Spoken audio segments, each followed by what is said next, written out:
Yeah, maybe let's start 1 minute for more people to join.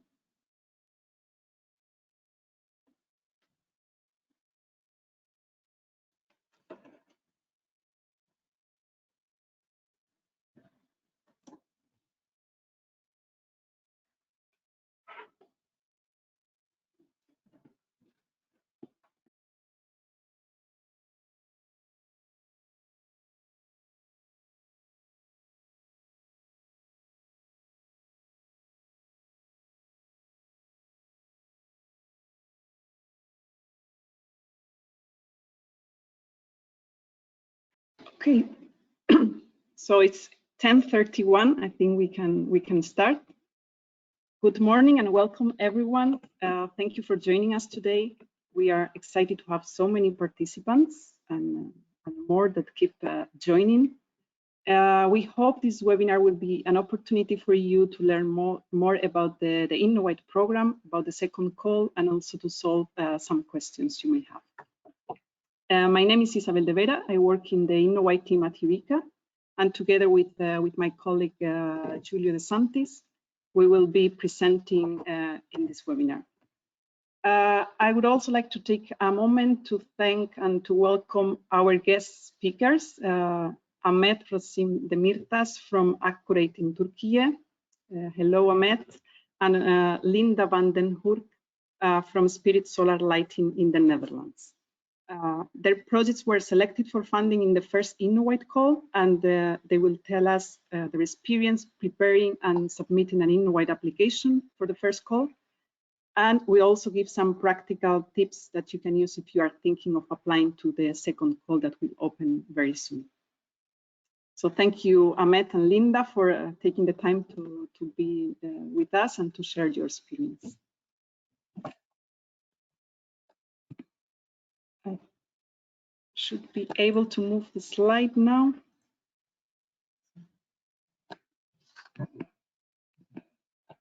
Sorry, I'm trying to move the slide here. Yeah.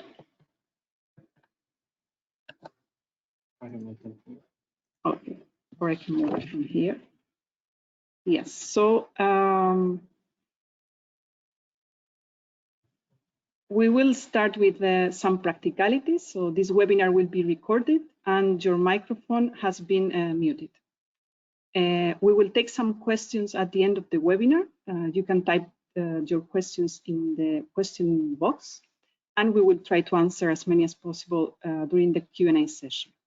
But in any case, if some questions are not covered, you can send them afterwards to innowwide@eurekanetwork.org. We will also be sharing the slides and the recording after the webinar. So today we will cover the Innowwide program, the characteristics of this program. We will have the testimonial from 2 beneficiaries, as I said, and also the Innowwide Call 2 features. And at the end of the session, we will have some time also for questions. So Eureka Innowwide program is funded by the European Union as part of the European Partnership on Innovative SMEs. It is fully implemented by Eureka and has a budget of 24 million euros to fund 400 projects by the end of Horizon Europe. So this program will implement up to 6 calls by 2027.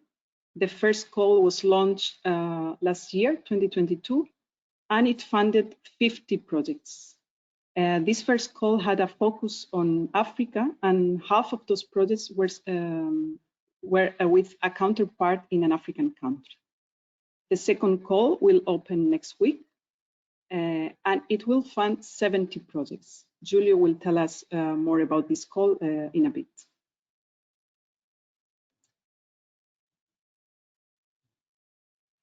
Innowwide has a centralized evaluation and funding mechanism, and the Eureka Secretariat is the coordinator of all steps of the evaluation. The evaluation is, of course, performed by external experts, but the Eureka Secretariat is the coordinator and also coordinator of the selection process, including the the signature of the grant agreements directly with beneficiaries.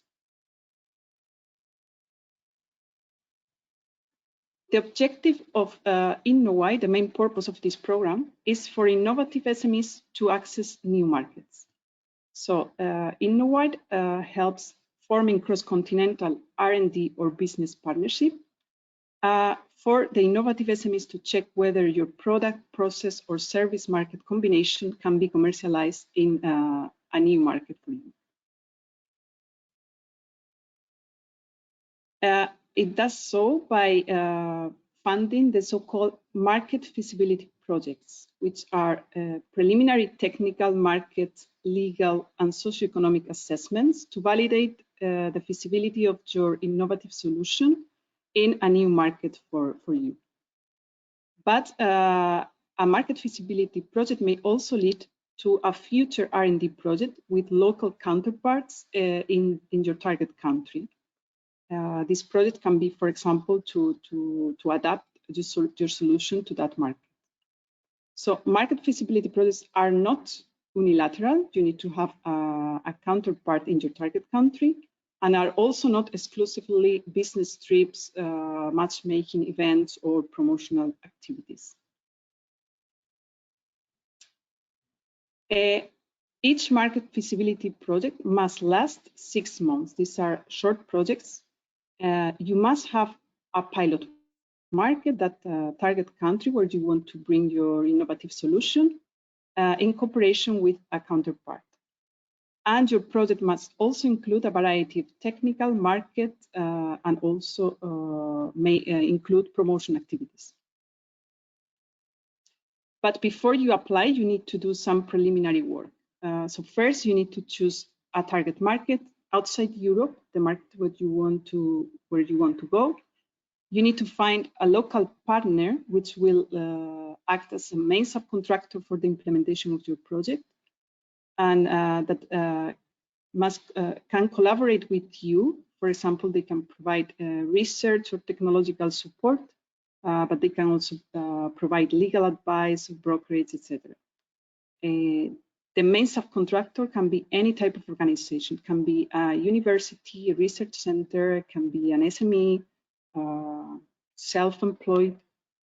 And last, before you start, you need, of course, to design a plan, to think of the resources, the tasks, and the skills that you require to implement your project. This was a short overview of the program. And now I would like to pass the floor to Ahmet Demirtas from Akkure in Turkey. He will present their project that was selected for funding in Call 1, and that is currently ongoing. All projects from Call 1 started in April this year and will be running until October. So please, Ahmet Demirtas, the floor is yours. The project is called, and I think they use all the limit word for the title, Improving Climate Resilience of Farmers with GL Insurance in Australia. Please, Ahmet. Thank you, Isabel. Good morning, everyone. So I'm Ahmet, and I'm the Business Development Coordinator in Accurate.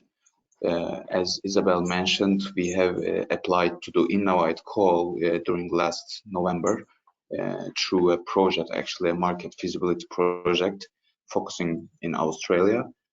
I will briefly give information about what we do and how we sort of applied it into the context of this project during this presentation. So yeah, so we are a team of actually 10 people, and we are located primarily in Turkey, though even we have an office in the Netherlands as well. We are located in Turkey. We are mostly consisting of the engineers, except me. Like I'm on the business side with our CEO, Osman, and except that, like we have like GIS analysts, software engineers, data analysts, and so on, along with the advisors for various sites on agriculture, insurance, and satellite. We are basically providing a parametric insurance to the farmers and agribusinesses. A parametric insurance is basically a insurance you use an objective criteria such as rainfall or temperature, and in our case it was the crop yield. So we took the crop yield as the parameter, and we are right now searching the feasibility of that insurance in Australia market, because when we research the market, like as a preliminary market research, we have seen that there's a huge insurance gap for the farmers, so they cannot basically protect themselves from the external perils, especially amplified with the climate change. So that's how we came up with this idea of satellite-driven yield insurance. And to provide this insurance, basically we are working with insurance companies, such as you can see on the slides, it's AXA right now, the French international insurance company. So we are trying to adapt our insurance model, which is applied in Turkey, Romania, in Mali, right now, to the context of Australia in this case. So if we come to the project, our main aim is, as I said before, assessing the feasibility of the yield index insurance in Australia. And to do that, we have determined 3 key results we want to get done in the 6-month project. One of them is actually technical side, basically getting the yield data from Australia using historical statistics and simulating that insurance to show as a back testing. So basically answering the what if questions. What would happen if you had this insurance 10 years ago by using the statistics? The reason is basically getting the responses from the farmers, so basically our customers, our potential customers, users, and see their responses, like, do they like the product? Would they pay for that product?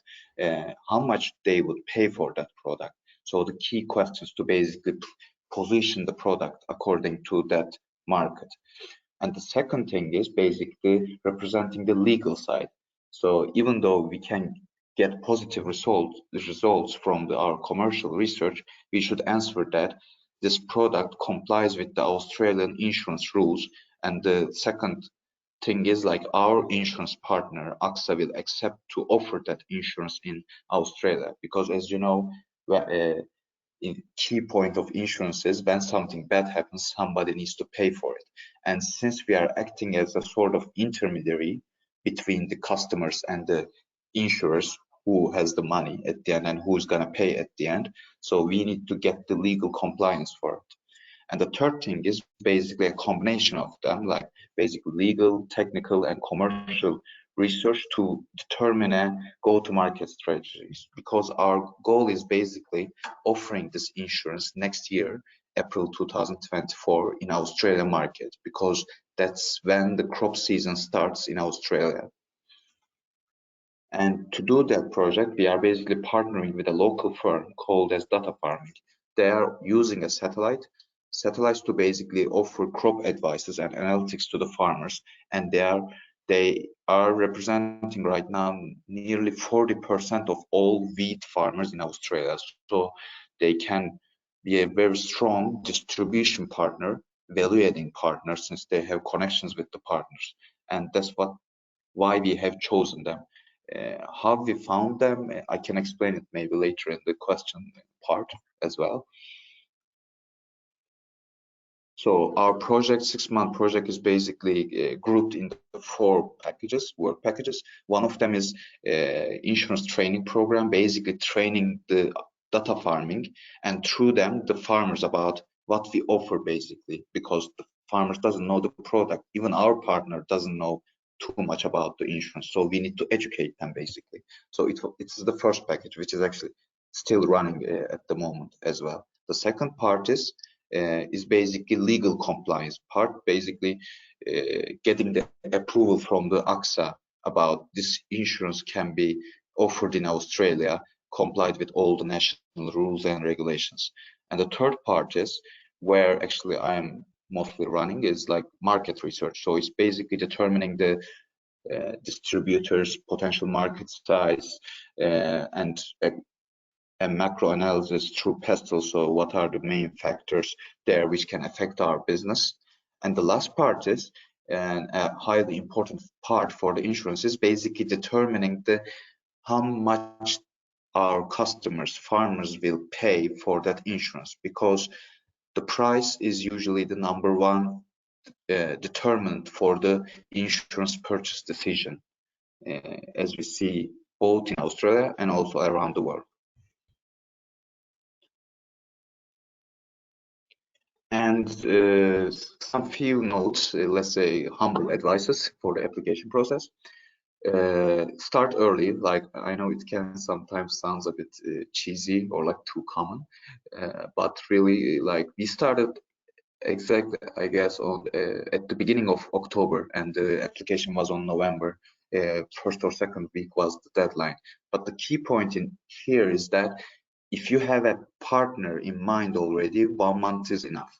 But if you don't have a partner, I would advise even 2 months, maybe 3, because we knew that our right partner was data farming before applying to this program. When we have seen this call, we have directly went to them and said, okay, there's a program, there's funding, let's make a partnership, and they were already willing to do that. So application was more smooth, comfortable for us. So 1 month was enough. But if you don't have a partner already in mind or in your, let's say, pipeline, then I would say 2 months, yeah, on average, before the deadline. And after you determine your partner and start the application, I would say write a concept note, like a concept note basically determining why we are going to do it, what we're going to do, like just name the work packages, main packages. So have this framework so you can talk on the same page, and also onboard maybe other partners or other people to the project as well. So a written document, 1 page, at most 2 page is enough. Then after that, I would say just go into the work plan, so Gantt chart basically, because it's usually messy, to basically translate abstract thinking to the concrete plan with a timeline. Yeah, that's also we seen on the other previous applications as well. Like Gantt chart takes time, and people, when things become concrete, they can have some problems to basically have agreement. So just finish that first. Let's see how it's seen on a timeline. Then after that, I think writing is much easier. And yep, do your preliminary market research. This one is actually this project at the end includes market research as well, but I would say just identify the key names, key players in the sector, key competitors, potential competitors, maybe potential numbers. I would say like how many potential customers you have. Like, you can make this rule of thumb calculations, because I think it really strengthens, actually makes your application much stronger. I think that was a key point why we won this award from Innowwide, because we have written exact numbers about like our expectations about the market size, what is the current situation, such as 95% of the farmers are not insured. That's the key statistic. So it shows a huge unmet demand. And last thing is like the thing is try to at least put 3 or 4 days before the deadline, because you see the small inconsistencies, mistakes when you just read with a clear mind, let's say with a cup of coffee, and have some space to basically check those little nuances and find little mistakes on your writing. So that's overall what would I say on this presentation, and thank you for inviting me here. Yeah. Thank you, Ahmed, for sharing your story and also for the great tips. And I will now pass the floor to Linda Vandenhoek from Spirit Solar Lighting. Please, Linda, you have control. You should have control of the mouse now. Okay, full control. Thank you, Isabel. Hi, my name is Linda van den Hurk from the Netherlands, and doing a project in Equatorial Guinea. We're doing a project in Africa, and Well, we're investigating in 3 work packages if it's possible to have a production facility over there. First, well, I will explain something about our products, and of course show you some pictures of it in the rest of the world, from Africa to Middle East, and of course Southern Europe. That's our market, our core market. Let me see. The concept is as follows. This is a product which is indicated on public lighting, standalone public lighting. There is no cable needed, because during daytime the solar panels, which are integrated in the square column, generate energy and store it in the battery, which is also in this system. During the night, this intelligent system knows where it is and knows when the sun goes down and when it's dark, and then the luminaire which is on it will go very efficiently light the road. So it's a decentralized system, independent from the grid, and functioning with some smart technology in it. But the project is not about these columns only, it's about the factory, because we would like to give the Guinea people the opportunity to make those columns themselves. The reason for it is economic development. There is a huge demand for safety, and you can imagine that if you place lighting in those dark areas, that it becomes a lot safer, especially for women and children in small municipalities or districts. We have given already some people some security over there. What we would like to do in this particular project is to demonstrate that a local assembly or even a production plant is feasible. And we're doing that in 3 work packages. First, concept development, more technically based. Second is more on the market research, more in-depth market research with our local partner. And the third one is the local compliance, because there are a lot of regulations in each and every country, but especially because we want that particular factory to be the port of West Africa for this technology. This subsidy that is granted to us is not only nice for us for the long-term investment that we have already been doing for this particular country, but it's also like a moral encouragement for us, but also for our partner in Equatorial Guinea. So it's not only the money, it's also like the little push that you're in the right direction with your ambitious plan. And I think that that is what you should have. I encourage and I emphasize the tips that Ahmed already gave to you. I think he mentioned a lot of tips which are same to my first tip: prep your plan. Make sure that you have a clear plan, an ambitious plan, a plan that you all share. So you share it within your company, but you also have to share this, have this shared outline together with your partners, because the plan also means that you have to do something, and it costs time and it costs money. So first make the plan, make it clear together, and then put it on paper. And this work takes time, and it not only takes time to just write it, but it also takes some incubation time. So it takes some time to let it sink, to make it more clear. So start early and plan before you go running and writing that plan for the EU. What we did in the plan, in making the plan, is consider all the values. So we talked about the economic value of this, getting this grant, but there is also another value like the Sustainable Development Goals. Which boxes are you ticking? Well, literally in this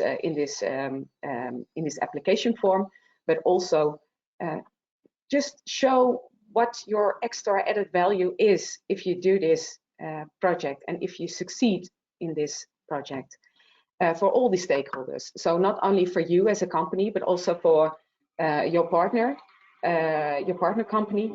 I'm calling this the partner, but officially it's called the subcontract, the main subcontractor. But it shows how we see our main subcontractor. It's like our partner, and we.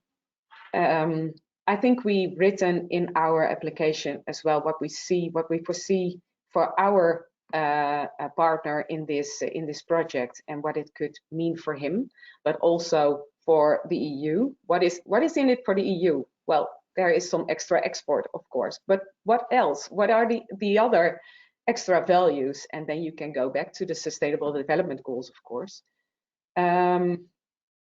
But also for the country, what would it have? What would it mean for the country to have a factory over there, and for the economic development, people having work and having a good infrastructure for something. This third tip is also what Ahmed said. Drawing up an application takes time and attention. It's just if you're planning to try, don't do it, because only trying is not an option. You have to go full in and plan your time and attention for making this application. What we did is ask for expertise. So we asked some firm to help us write this application.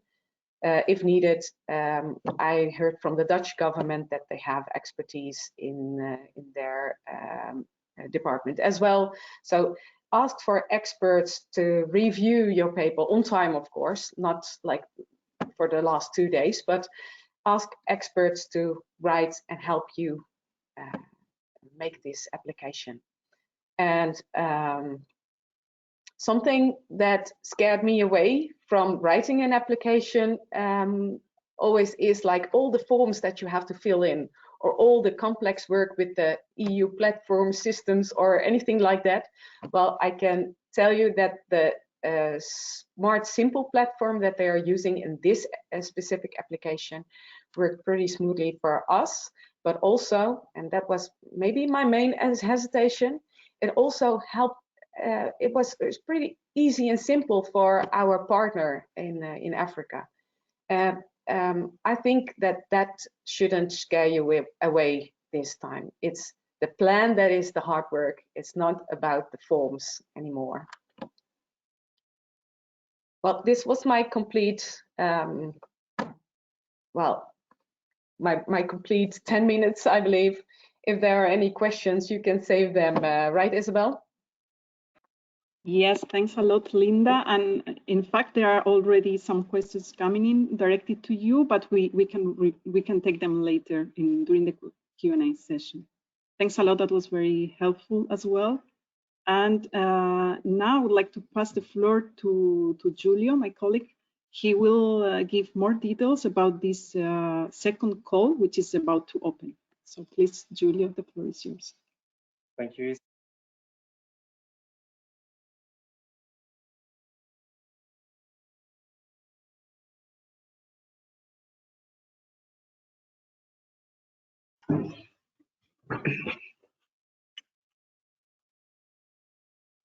Julio, Julio, you are muted, I guess.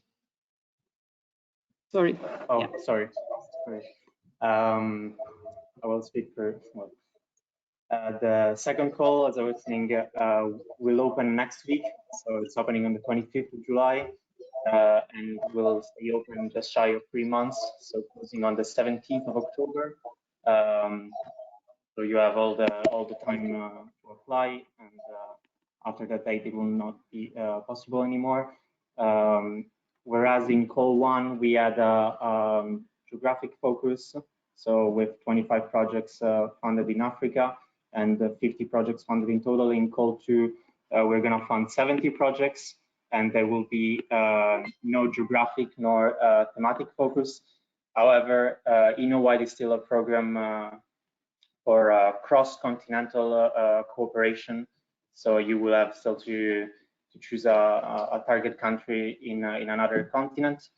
The eligible countries that can apply. So for Innowwide, SMEs can apply from EU member states and Iceland, Israel, Norway, and Turkey. These 4 countries are both Horizon Europe associated countries and members of the EU Partnership on Innovative SMEs. And concerning the target countries, so it can be any countries in Africa, North and South America, Asia, and Oceania, save for those countries that are subject to EU restrictive measures. Going quickly through the eligibility criteria for Innowwide, this is a summary, because then you'll find the full eligibility. It's 9 eligibility criteria, but you'll find them in more details in the call guidelines.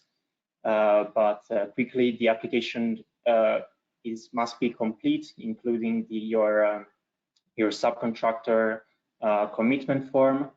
You must be an SME from one of the eligible countries that I just mentioned. So you must be legally established in that country.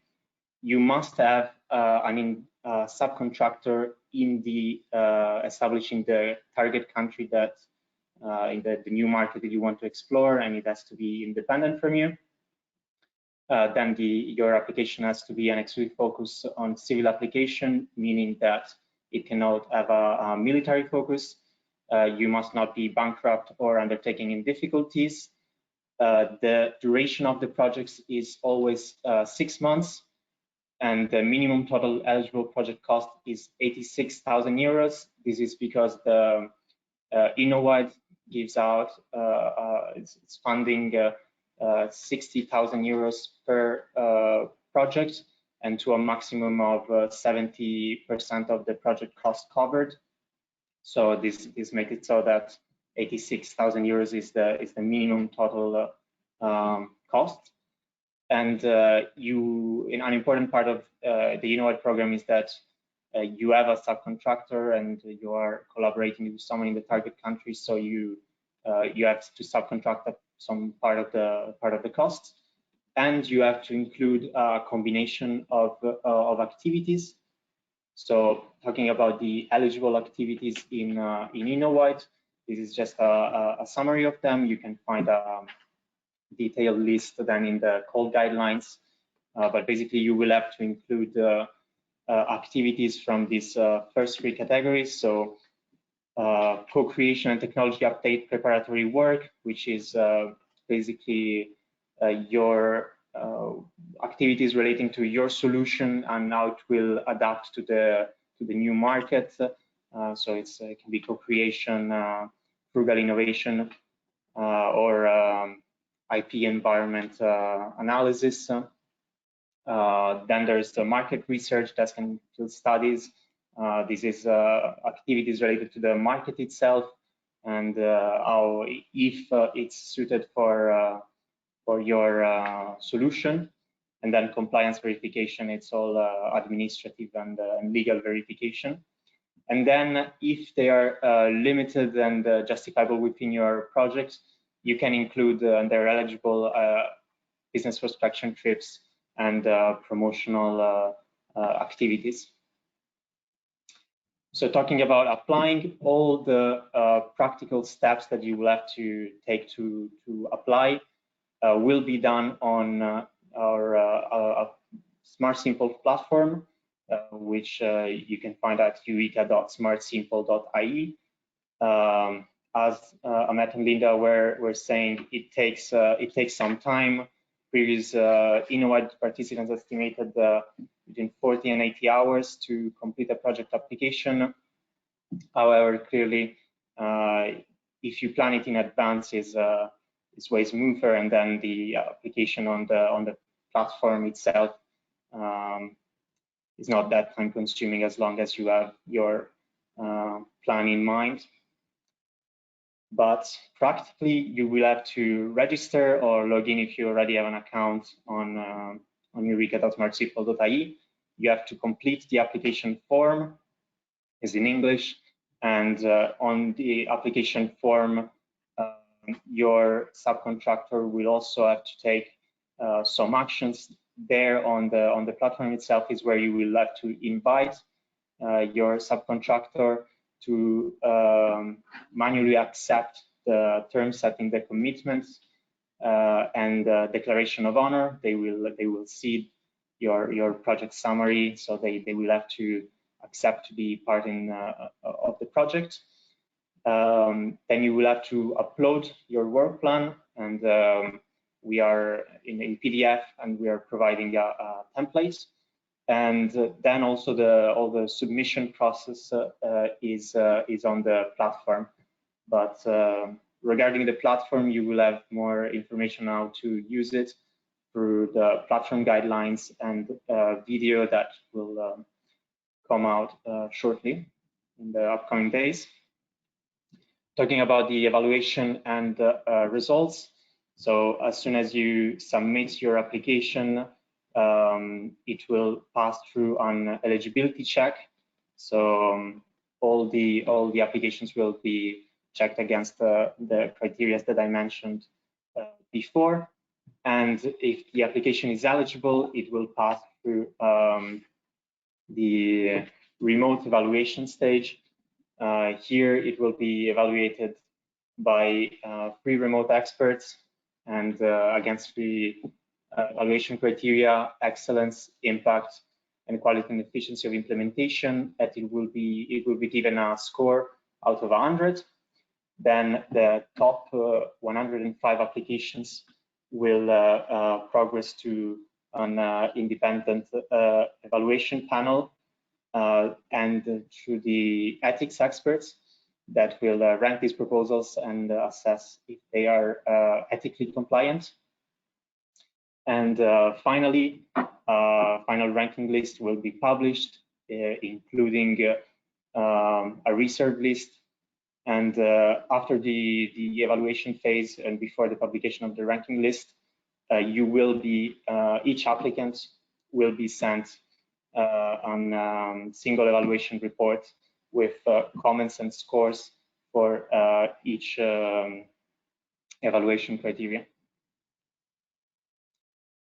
The estimated timeline, so as I said, the call will close on the 17th of October, and we aim to finish the evaluation phase on February 2024, so that in the month of March, there can be the grant preparation and signature, and then so that all projects can start in April and run for 6 months. So from April to October 2024.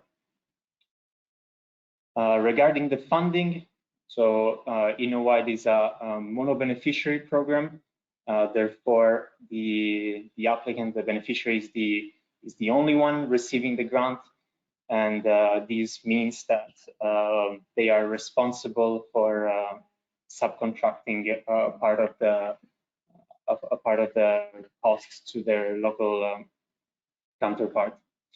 And it's a 60,000 euros lump sum that will be given to participants, to beneficiaries in 2 payments. An advance payment, 70% will be given at the beginning of the project in April, and the remaining 30% is only awarded at the end upon delivery and acceptance of a final report. So this was it. I'll pass back the word to Isabel. Thank you very much. Thank you also to you, Giulio, for this clear presentation of the second Innowwide Call. Before we move on to the questions and answers, I just wanted to remind you that you can find all information related to the call on our website. and there you will find 3 tabs. One tab with general information about the program, a library with all relevant call documents, templates, etc. Also, the guidelines of the platform will be published there, and you also have a list of organizations, of agencies that may help you to find a counterpart. They are divided by geographical areas, and they can help you. Of course, the success of this is not guaranteed, but you can contact them for this partner search. And of course, we have our help desk, innowwide@eureka.network.org. So you can send us a question there anytime, and we will try to reply as soon as possible. So the Innowwide page at the moment has the information from call 1 still, but it will be updated in the coming days before the call opens on the 25th. And we are perfectly on time. We are going to stop for 5 minutes. We've been answering in written some of the questions that we were getting in, but we will try to collect a few more and reply to everyone in 5 minutes. So we mute ourselves for 5 minutes, collect the questions, and see you back at in 5 minutes more or less. Thank you.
Okay, so thank you for waiting. Linda and Ahmed, if you don't mind to come back, thank you, because there are also some questions for you. So let's start with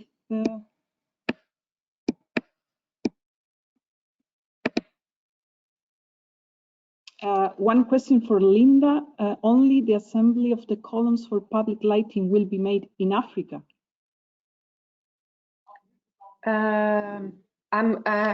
I'm confused about the question. Is it because I can interpret it in many ways? Is it about that we only produce in Africa, or because our plan is to keep producing in the Netherlands, but there will be another facility there producing the columns that are for Africa market? That is the plan. Is that somehow an answer to the question? I hope the question is from Maria Mutsio. So if Maria, if you want to ask further, you can type on the question box. Thank you, Linda. I think some of the questions have been replied during the second part of the presentation. For example, what is the total amount that the grant covers? As Julio explained, the maximum lump sum funding is 60,000 euros. And the funding rate is 70%, so the minimum project eligible cost must be at least 86,000 euros. Someone also asked, do subcontractors need to be registered entities or can also be self-employed? They can also be self-employed.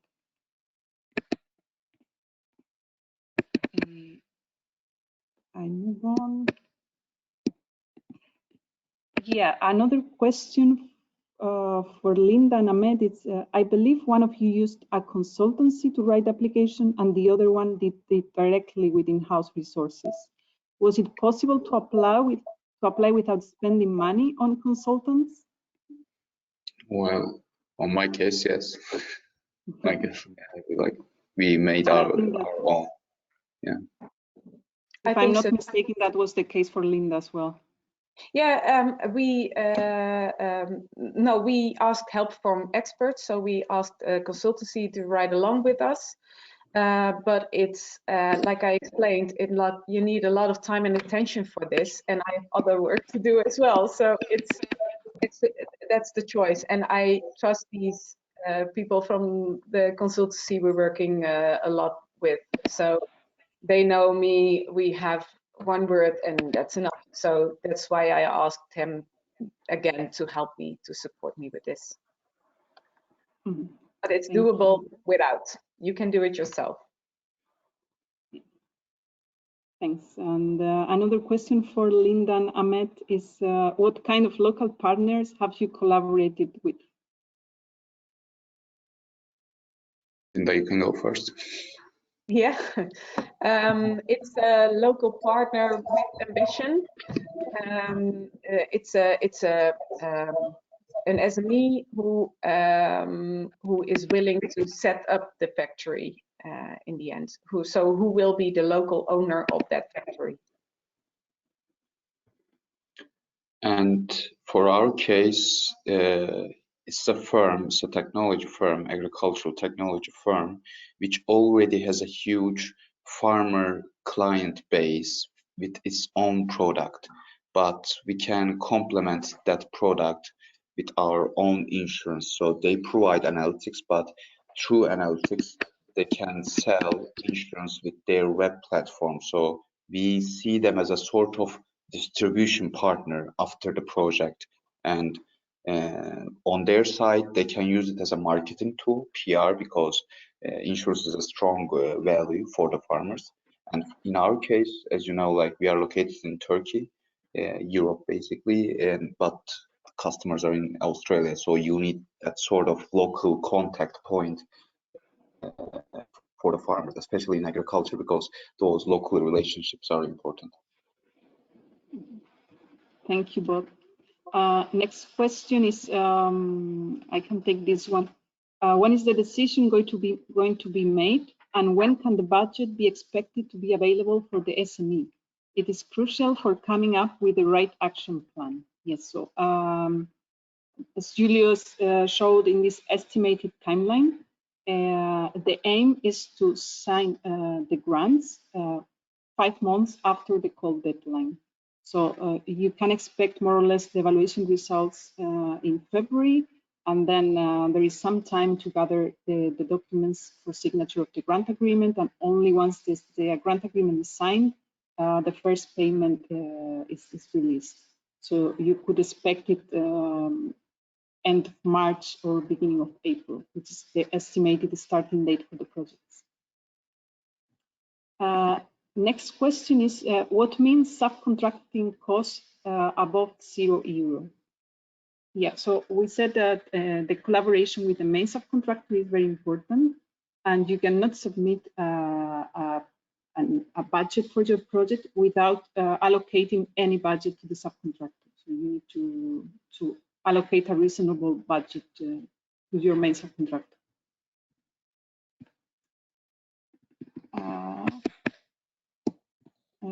Daniela asked, what is the definition of SME here exactly? So we based ourselves on the definition from EU.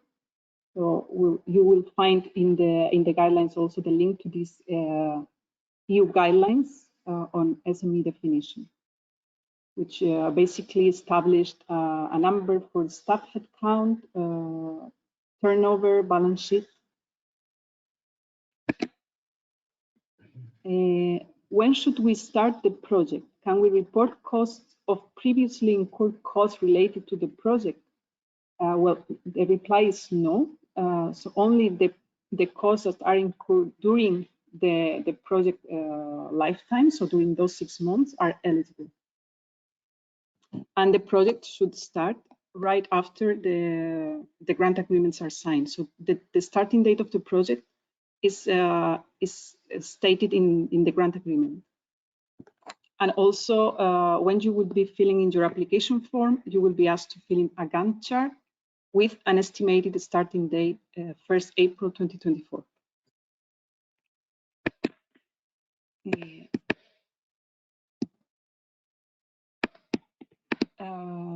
Snetsana asks, do we need to have clients already, or is it acceptable to start the application without existing clients? You don't necessarily need to have clients in your target market. The purpose of the project is precisely to understand if you can take your solution to that market where you haven't been before. What is the civil application mentioned in the eligibility criteria? Yes, I think we replied to this, but it's so your Innowwide project and your project results cannot be for military use. Can the USA be the target country? Yes. Was the slide correct that the time for the deadline is 2 o'clock Brussels time? Yeah, this is important for everyone, and we cannot stress it enough. The deadline is 2 p.m. So please take it into account when preparing your application, and also considering time differences, for example, in the case of Turkey. It's not summertime, it's no longer summer, it's Brussels time.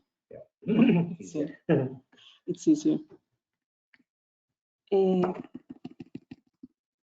is another question for Linda. Linda was mentioning that they got a support to write the proposal.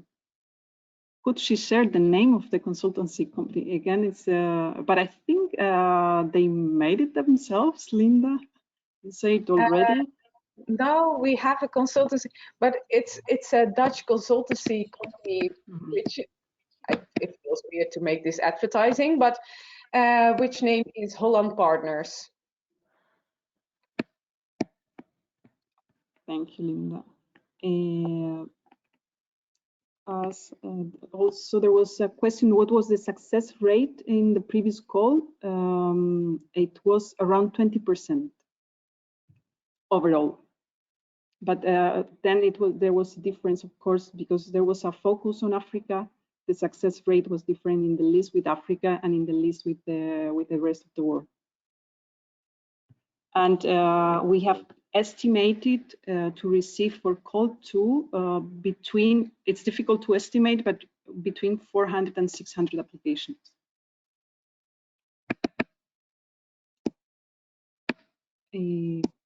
We are running out of time. I'm afraid we will not be able to reply all questions, but I hope we replied some during the second part, because the questions came in before we presented the call to details. But if not, as I said, you can send us an email and we will reply in written.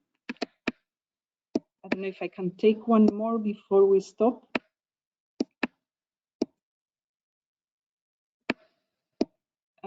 Many people ask if we are gonna share the slides in the presentation. Yes, we will share it on the website.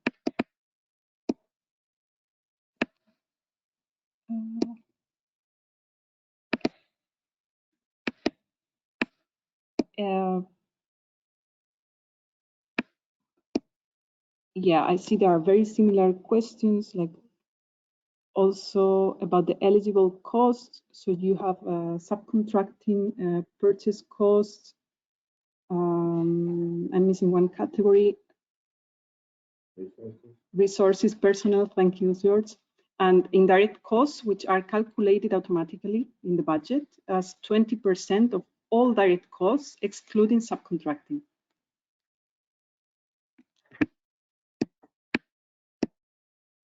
Can the subcontractor be a large company? Yes, any type of organization.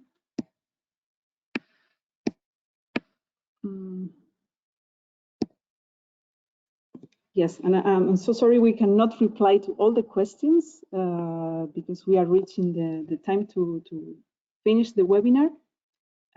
But thank you again to everyone for attending, and special thanks to Ahmed and Linda for sharing their experience. We hope it was helpful for everybody, and you can see the slides and the recording later on our website. Thank you. Thank you. Have a nice day.